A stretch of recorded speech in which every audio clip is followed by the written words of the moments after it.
Assalamualaikum warahmatullahi wabarakatuh. Semangat pagi. Salam adik-adik yang hebat. Pada video kali ini kita akan belajar bersama mengenai struktur bumi dan perkembangannya pada mata pelajaran Ilmu Pengetahuan Alam fase D. Sebelumnya perkenalkan, saya Linda Novitasari, mahasiswi PBG Prajabatan IPA tahun 2023 gelombang 1, Universitas 11 Maret. Nah, adik-adik, sebelum masuk ke materi, ayo coba kita amati gambar berikut ini.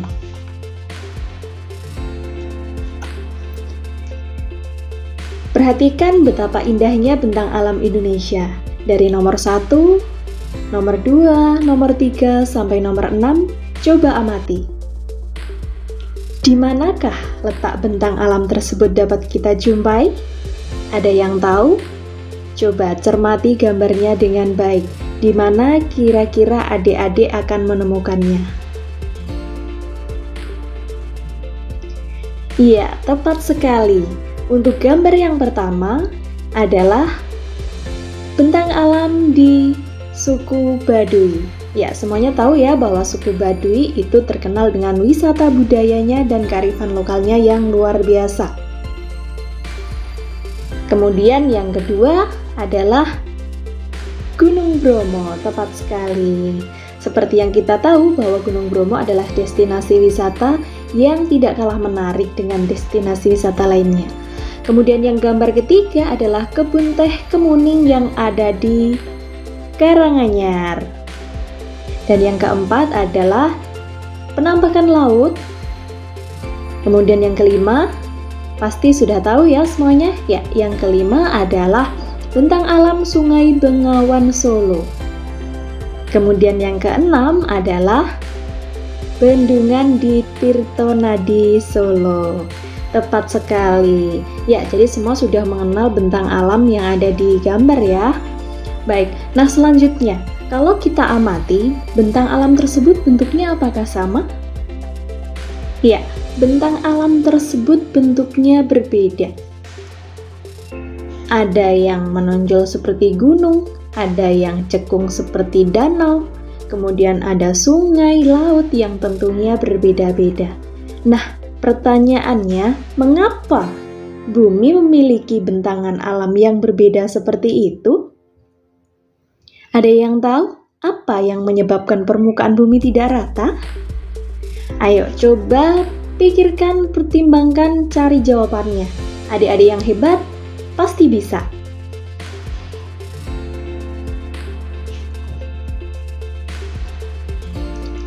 Baik.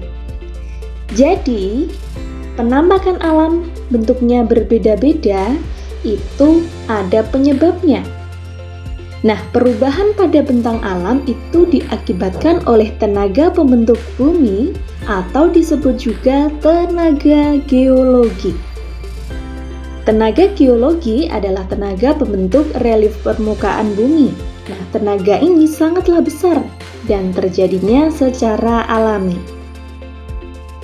Tenaga geologi dibagi menjadi dua macam, yaitu tenaga eksogen yang berasal dari luar bumi, seperti pelapukan, pengikisan, dan pengendapan.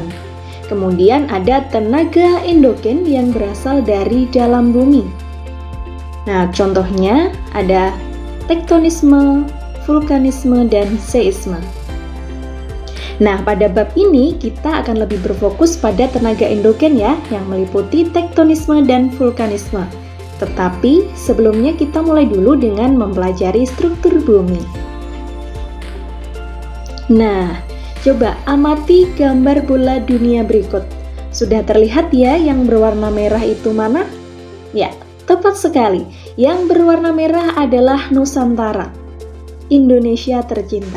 Nah, sekarang pertanyaannya, apabila kita menggali tanah sampai pada dasar bumi dan terus menggali, akankah kita sampai pada bagian sebaliknya dari bumi kita? Ayo pikirkan, temukan jawabannya secara logis.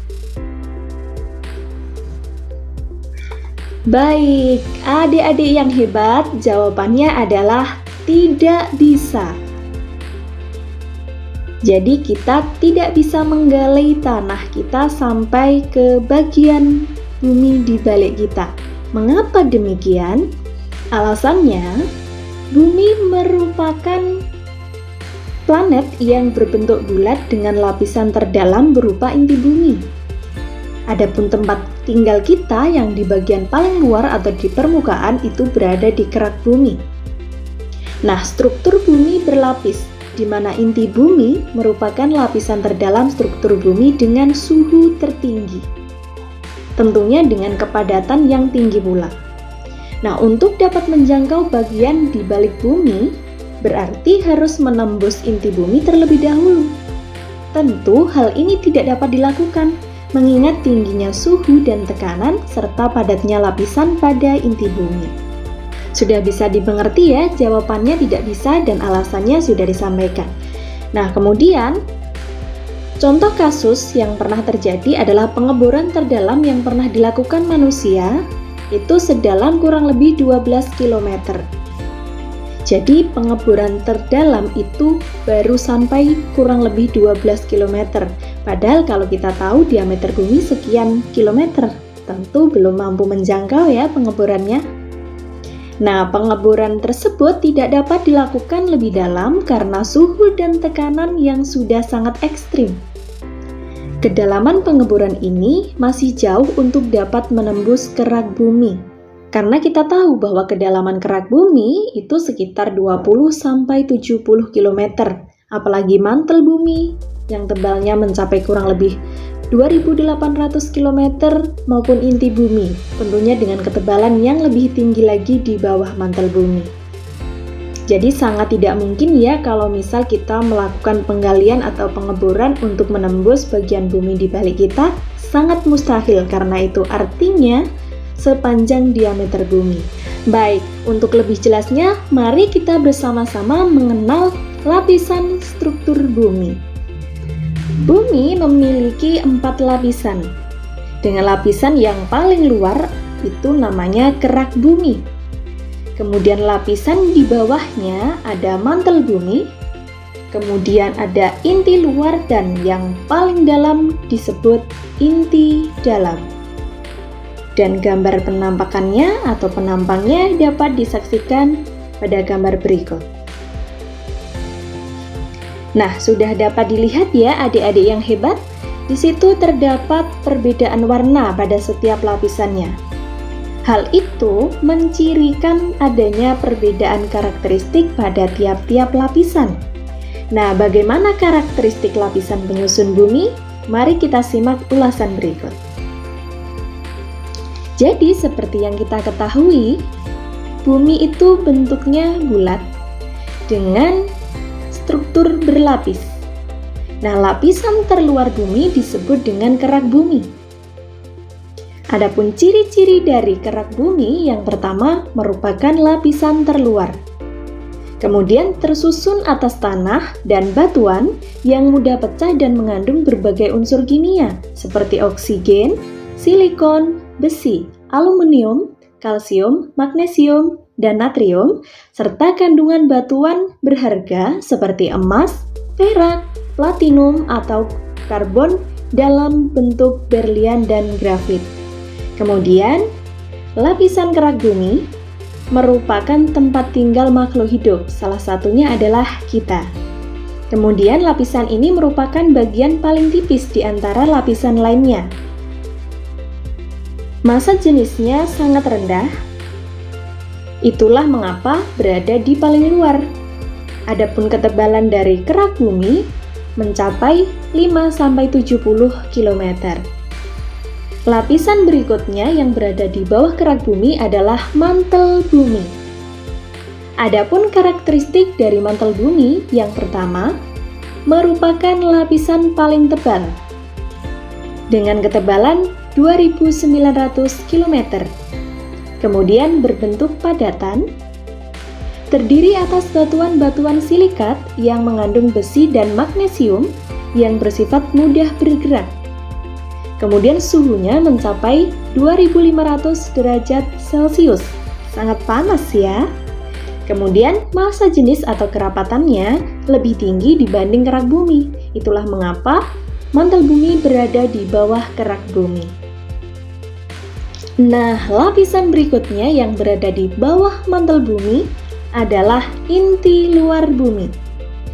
Adapun karakteristiknya, yang pertama terdiri dari cairan yang pekat atau disebut dengan cairan magma. Kemudian, pada lapisan inti luar tidak terdapat air, karena cairan di situ terbuat dari lelehan besi dan nikel. Ketebalan dari inti luar berkisar antara 2.900 km sampai 5.100 km, dengan suhu yang berkisar antara 3.800 sampai 6.000 derajat Celcius. Dan lapisan yang terdalam adalah lapisan inti dalam. Adapun karakteristik dari lapisan inti dalam, yang pertama adalah lapisan terdalam. Kemudian berbentuk padatan karena tekanan yang sangat tinggi. Pada lapisan inti dalam mengandung besi, nikel, belerang, karbon dan oksigen, serta silikon dan kalium dalam jumlah yang sedikit. Ketebalan lapisan inti dalam antara 5.100 sampai 6.400 km dengan suhu yang berkisar antara 5.000 sampai 7.000 derajat Celcius. Tentunya ini merupakan lapisan yang memiliki suhu tertinggi. Luar biasa ya. Sudah kebayang kalau seandainya kita melubangi bumi dari lapisan kerak sampai inti? Apakah mungkin dengan suhu seperti itu dan ketebalan seperti itu? Nah, semua sudah terjawab ya sesuai dengan teorinya.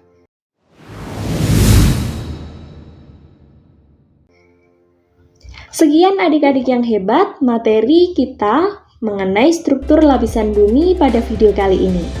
Tetap semangat belajar dan awali berdoa sebelum belajar agar ilmu yang dipelajari dapat bermanfaat. Salam, saya Linda Novitasari, mahasiswi PBG Prajabatan IPA tahun 2023 gelombang 1 Universitas 11 Maret.